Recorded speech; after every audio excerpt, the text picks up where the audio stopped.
আপনি কি একজন ব্র্যান্ড লাভার? ব্র্যান্ডের জামা কাপড় পরতে ভালোবাসেন? তাহলে আপনার জন্য একটা গুড নিউজ আছে। আপনার পছন্দের সমস্ত ব্র্যান্ডের জামা কাপড় এখন পেয়ে যাবেন কামারপুকুরের এই দোকানে। দোকানটার লোকেশন এই যে কামারপুকুর চটি থেকে মিশন রোড যাওয়ার পথে ডান দিকে এই বিল্ডিংটাই। এখানে এসে ঢুকে যাবেন সাহা মার্কেট নামের এই মার্কেটে। তারপর সিঁড়ি দিয়ে সোজা চলে আসবেন দোতলায়। এসেই ডান হাত যেদিকে যাবে সেদিকে এলেই দেখতে পাবেন ব্র্যান্ড শপ নামের এই দোকান। এখানে আপনারা পেয়ে যাবেন US Polo, BlackBerry, Snitch, Calvin Klein, Arrow, Flying Machine, Break Point, Pepe Jeans, Beat London সহ আরো অনেক ব্র্যান্ডের জামা প্যান্ট। আর ভালো জিনিস কি জানেন, এগুলো শুরু হচ্ছে মাত্র 350 টাকা থেকে।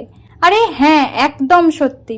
রাউন্ড নেক শার্ট মাত্র 350 টাকায়, টি শার্ট শুরু মাত্র 600 টাকা থেকে, শার্ট মাত্র 500 টাকা থেকে, আর জিন্স শুরু শুধুমাত্র 800 টাকা থেকে। তাহলে আর দেরি কিসের, এবছর পূজায় কেনাকাটাটা এই দোকান থেকেই হয়ে যাক। আর একটা কথা, এখানে কিন্তু শুধু মেন্স কালেকশন পাওয়া যায়।